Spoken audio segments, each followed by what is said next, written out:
এই মাছেরা, তাড়াতাড়ি খাবারগুলো খেয়ে নে।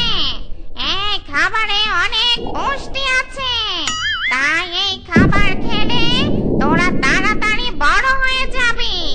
আর তখন আমি তোদের ধরে তেলে ভাজবো আর মজা করে খাবো। এইসব বলে ডাইনি তার মাছের পুকুরে খাবার দিয়ে সেখান থেকে চলে যায়। আর তখনই সেই পথ দিয়ে কালোজয় উড়ে যেতেই পানির উপরে মাছদের দেখে সে পুকুর পাড়ে চলে আসে। বাহ, জঙ্গলের এই পুকুরে দেখছি অনেক মাছ লাফালাফি করছে। আগে তো জানতাম না জঙ্গলে পুকুরে মাছ আছে। জানলে তো কষ্ট করে পাশের বনে গিয়ে মাছ চুরি করতে হতো না। এই মাছগুলো চুরি করলেই কয়েকদিন কেটে যাবে। যাই হোক, আজ রাতে এই পুকুরে সব মাছ চুরি করতে হবে। একটা কাজ তো পেয়ে গেলাম, এখন কবুতরের বাড়িতে যাই।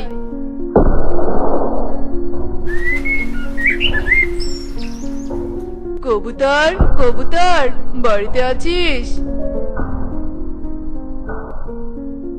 হ্যাঁ দাদা, আছি। পাশের বনে এখনই যাবে নাকি? আরে না, পাশের বনে যেতে হবে না। তারপর কালু কবুতরকে সব কথা খুলে বলে। আর সব শুনে কবুতর অনেক খুশি হয়ে যায়। আর তারা রাত হওয়ার জন্য অপেক্ষা করতে থাকে। এভাবে সারা দিন কেটে রাত নেমে আসে। আর রাত হতে কালু ও কবুতর ডাইনির পুকুরে চলে আসে। সত্যি তো কালু দাদা, এই পুকুরে এত মাছ, আর সেটা আমরা জানতামই না। এখন কথা না বলে চল তাড়াতাড়ি মাছ ধরা শুরু করি। সকাল হওয়ার আগে যে সব মাছ ধরতে হবে, নয়তো আবার ধরা পড়ে যাব। কবুতর, পুকুরে আর একটা মাছও নেই। সব মাছ ধরে ফেলেছি, চল এখন বাড়িতে চলে যাই। হ্যাঁ দাদা, চলো। এরপর কালু আর কবুতর মাছের হাড়ি নিয়ে বাড়িতে চলে যায়। আর এভাবে সেই রাত কেটে সকাল হয়ে যায়। আর সকাল হতেই ডাইনি মাছের খাবার নিয়ে পুকুর পাড়ে চলে আসে। আয় আয়, এই মাছেরা, তাড়াতাড়ি খাবার খেতে চলে আয়। কি ব্যাপার, আজ কোনো মাছ খাবার খেতে আসছে না কেন? তাহলে কি মাছেরা পানির নিচে ঘুমিয়ে পড়েছে? না না না না, আমার জাদু শক্তি দিয়ে আগে সবটা দেখতে হবে। এরপর ডাইনি তার জাদু শক্তি দিয়ে পানির নিচের দৃশ্য দেখতে থাকে। আর সে পানির নিচে একটা মাছও দেখতে না পেয়ে ভীষণ চিন্তায় পড়ে যায়। একই, আমার পুকুরে তো একটা মাছও দেখতে পেলাম না। তার মানে মাছ কি চুরি হয়ে গেছে?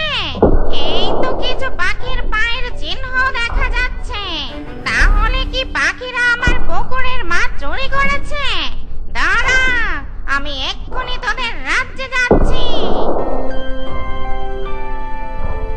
নিয়ে যাও, নিয়ে যাও, একদম টাটকা মাছ নিয়ে যাও। দাদারা, দিদিরা, চলে এসো, চলে এসো। কালু দাদা, আমাকে 1 কেজি মাছ দাও তো। এই নে মাছ, আর 50 টাকা দিয়ে যা।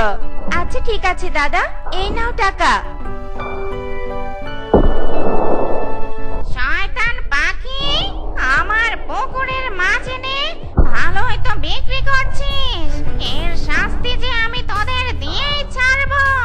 তোদের জন্য বনের সব ছানা পাখিদের ধরে নিয়ে যাব। কাউকে শান্তি করে আমার পুকুরের মাছ খেতে দেব না। এসব বলে ডাইনি একজন বৃদ্ধার রূপ ধারণ করে আর টুনির বাড়িতে চলে যায়। বাড়িতে কেউ আছিস? মাছ ভাজার গন্ধ বেরিয়েছে, আমাকে একটু মাছ দিয়ে ভাত খেতে দিবি? আমি যে এক গরিব পাখি, মাছ কেনার মতো যে আমার কাছে কোনো টাকা নেই। বুড়িমা, তুমি বসো, আমি তোমাকে মাছ দিয়ে ভাত খেতে দিচ্ছি। মা টুকি, তো ঠাম্মাকে বসতে দে তো।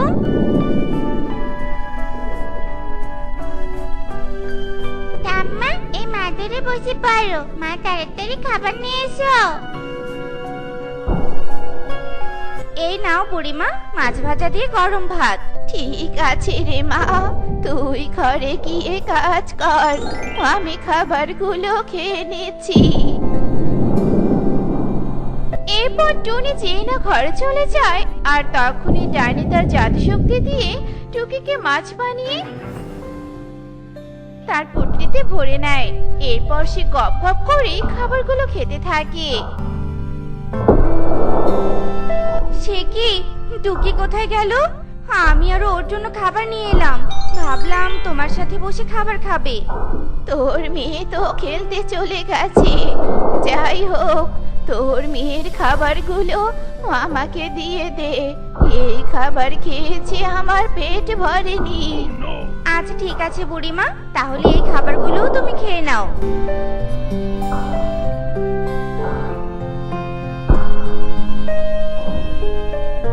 এরপর ডাইনি খাবার খেয়ে সেখান থেকে চলে যায়। আর এভাবে বনে সবার বাড়িতে গিয়ে খাবার খেয়ে ছানাদের ধরে নিয়ে তার পুকুর পাড়ে চলে আসে। কিন্তু বনের কোনো পাখি তা বুঝতেই পারে না।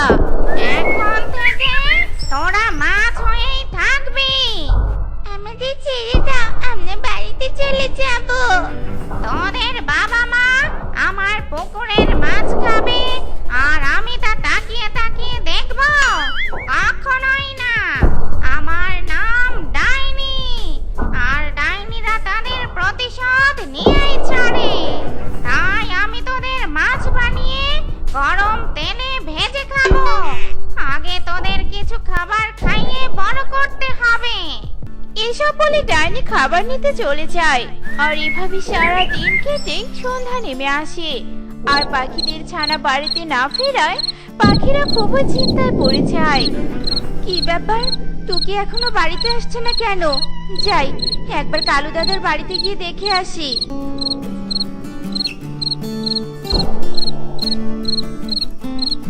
কি ব্যাপার, তোমরা সবাই এখানে ভিড় করেছো কেন? আর বলিস না টুনি, আমাদের ছানাদের কোথাও খুঁজে পাচ্ছি না, তাই সবাই এখানে বসে ভাবছি কি করা যায়। কি বলছো এসব? আমার ছানাও তো বাড়িতে ফেরেনি। বনে এসব কি বিপদ এলো যে সবার ছানা হঠাৎ করে উধাও হয়ে গেল? আমার মনে হয় সবাই মিলে কোথাও খেলা করছে।